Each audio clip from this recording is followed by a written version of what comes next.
América Latina no es un continente pobre en cuanto a sus recursos ni en cuanto a su potencialidad, al contrario, pero es un continente tremendamente desigual, en la que las desigualdades medidas con el índice de Gini, que es el que se utiliza a nivel planetario, muestran los abismos que existen entre los ricos y entre los más pobres.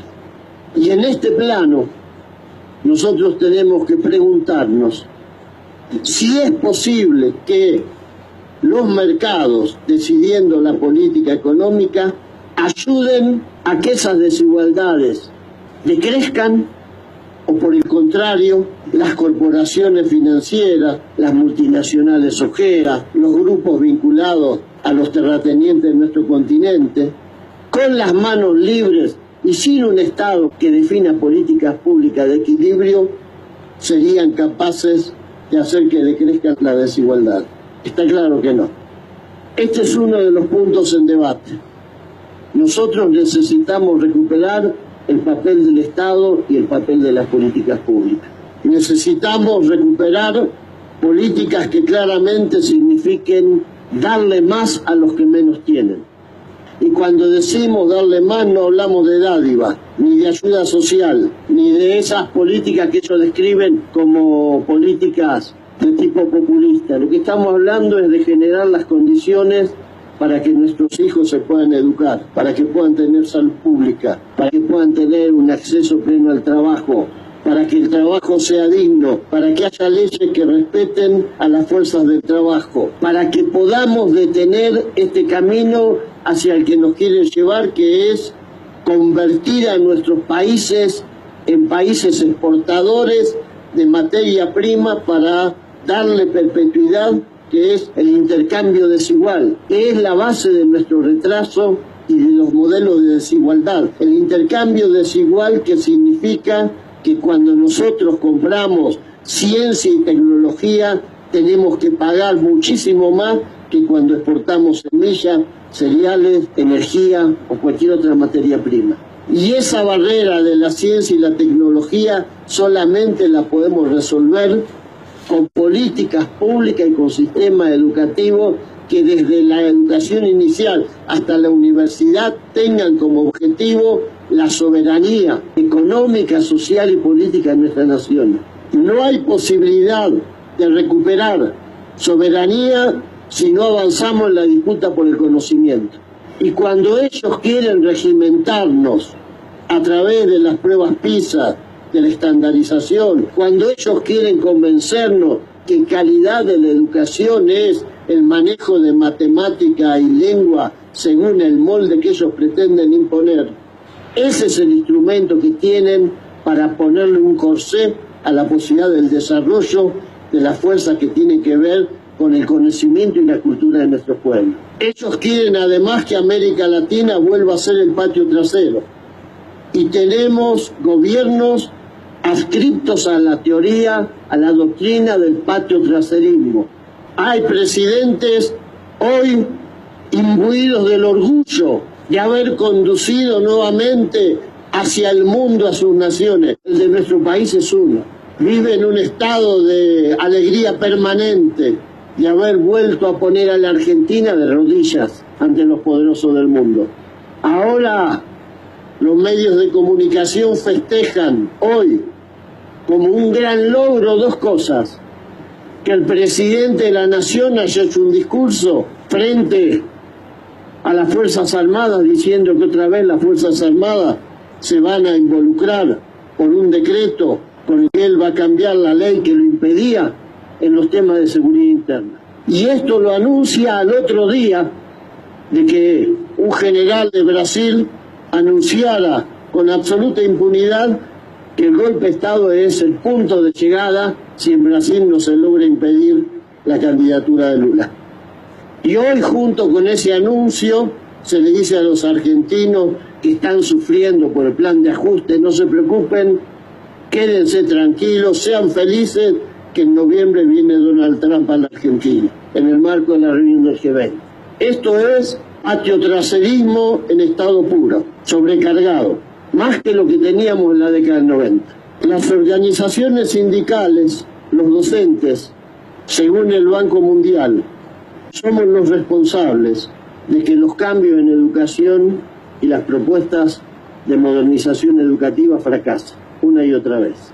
Hay una política de estigmatización permanente y sistemática a través de todos los medios de comunicación para convencer a los padres de nuestros alumnos de que el problema son los sindicatos. En la década del 90 eran un poco más burdos y disparaban la perdigonada contra los docentes.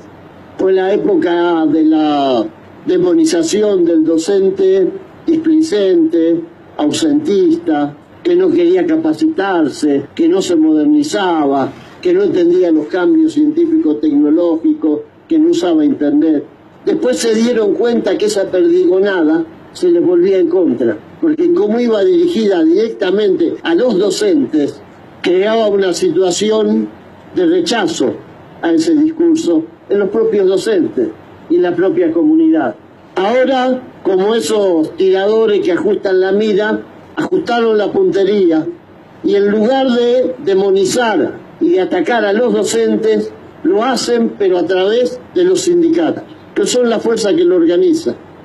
Y entonces han inventado en su lenguaje de la gobernanza internacional, que rápidamente lo asimilan estos ministros y estos personajes que nos gobiernan, han inventado que los sindicatos docentes deben ser excluidos. Primero, deben ser aislados.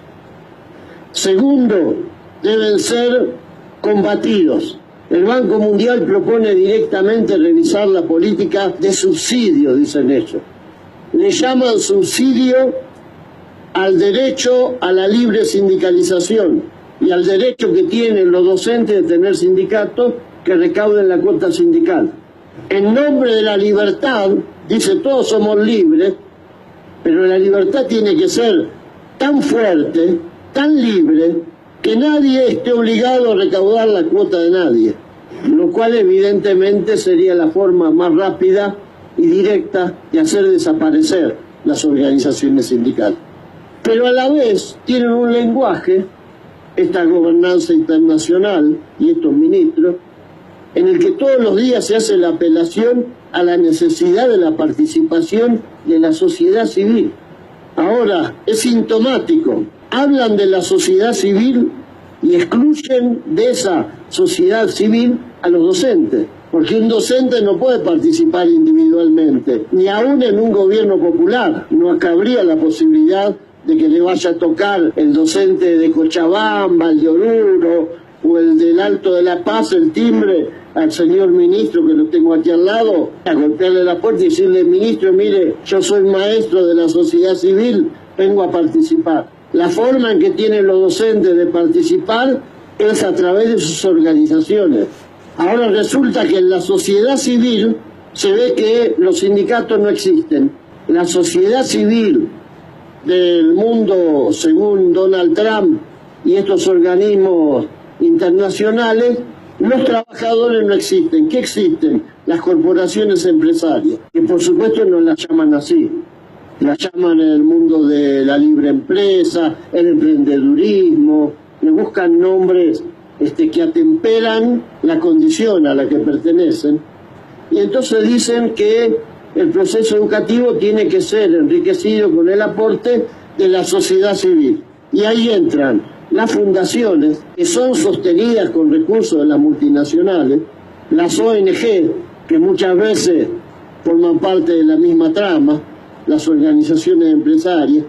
Esos son los que están llamados a definir los contenidos, la validez o no validez de los sistemas de evaluación, la formación docente y sobre todo convertir la escuela pública en esto que utilizan también para otro tipo de actividades, que es el low cost. Nosotros lo conocíamos en la industria o en el negocio aerocomercial, por ejemplo, las empresas low cost, un servicio pobre, emergente, como el que muchos conocemos en nuestros países, pero esto ahora en la educación. Entonces, frente a esta trama, y sin pretender agotar el tema porque han quedado un montón de cuestiones que habrá que desarrollar, pero sí decir, estamos en la necesidad de que en esta declaración de Cochabamba tratemos de situar el tema que se pretende introducir como parte de la modernidad y que en realidad son las viejas políticas de privatización y fundamentalmente, más que la privatización, de introducción de la lógica del mercado en el sistema educativo. Porque una vez que la lógica del mercado penetre e impregne el concepto de educación, dejaremos de sustentarlo como un derecho. Será un insumo, será un servicio al que se accederá según la propia lógica del mercado. El mercado dice la desigualdad es buena, lleva a la competencia, lleva al esfuerzo por superarse. El desigual, cuando es consciente de su desigualdad, trata de resolver eso. Bueno, esa es la lógica que ellos quieren imponer. Y esa es la lógica contra la cual nosotros tenemos que tratar de fundamentar y generar consenso en la sociedad. Y creo que en esta declaración nosotros necesitamos hacer una apelación a lo que es el conocimiento, los saberes y la experiencia práctica de los trabajadores y las trabajadoras de la educación. Hay que pararse en ese bagaje cultural, de saberes, de aprendizajes que muchas veces tuvieron que ver con las luchas, otras veces con los fracasos, otras veces hasta con el sentimiento de impotencia que habrán sentido y que sentirán muchos docentes hoy en esta América Latina tan extraña, porque conviven gobiernos como el de Colombia, en los que estuvo ahí Fátima y Converti. Colombia, un país donde hoy se asesina a militantes sindicales indiscriminadamente, por X motivo. Se los detecta, se los informa de que van a ser asesinados, se los conmina a abandonar y en caso de que ese compañero decida, por una cuestión de dignidad o de compromiso, continuar con su tarea, es ejecutado. Eso es Colombia hoy. Seguramente va a venir gente muy elegante de Colombia al encuentro del ministro. Seguramente. Seguramente cuando le digamos esto, dirá, y no tenemos nada que ver, ¿cómo el gobierno de Colombia? ¿Cómo va a estar involucrado? Esos serán salvajes que actúan por su cuenta. Eso probablemente lo digan acá. No lo dicen en Colombia. No lo dicen en los diarios de Colombia. Tenemos países como Brasil, ¿para qué hablar más?, donde hay un expresidente preso que hoy encabeza todas las encuestas de opinión, pero que el domingo los militares dijeron, si sale libre y gana el golpe de Estado. Tenemos países como México, donde todavía el asesinato de 43 estudiantes normalistas, aún con los cambios positivos que puedan darse en México, ese país que muchas veces lo ponen como ejemplo de una economía que funciona bien. 80% de trabajadores en negro, mares de pobreza. Creo que el desafío que tenemos por delante es enorme, tenemos que seguir discutiendo, tenemos que ser conscientes de que estamos en un punto en el que es probable que podamos recuperar la iniciativa.